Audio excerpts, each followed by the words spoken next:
taimi ngai whaoleima. E se ao. Ele isuia o nani. Ele isuia o whaolima au lelei.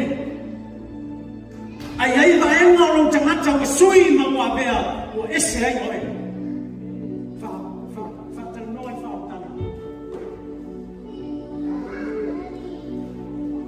O tene tangata o whaotana o tumu whaotana.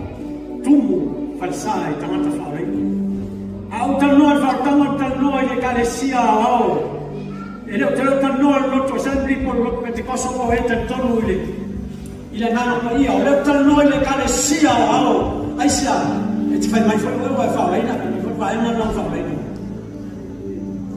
E te rivi, e le rivi ni whai ana la, e whai mai whai la tōu whaoreina, whai mai whai la tōu whaoreina. Au te mna whai ma mawhai o upa le tua Aisha, o toi upua i o talo Yesu.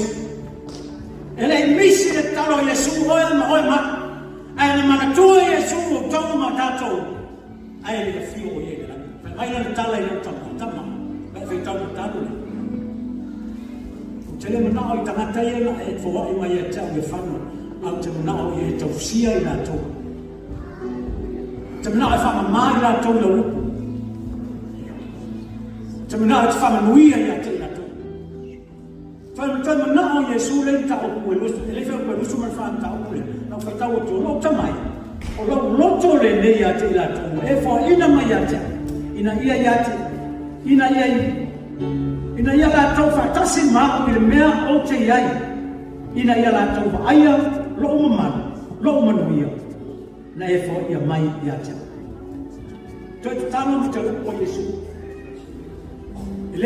Ele i la fo ina tātou. A lona manao ni longa tamā. Ea, e fia iai whaatasi ma tātou. E joka mai tala tuspa ia la e fio ia i tūtau ma tau o lena. Le anero o lo fautua mo tātou. Ai se ai fautua i mo tātou. E fautua ina i tātou o atu. E fia mafuta mai tātou.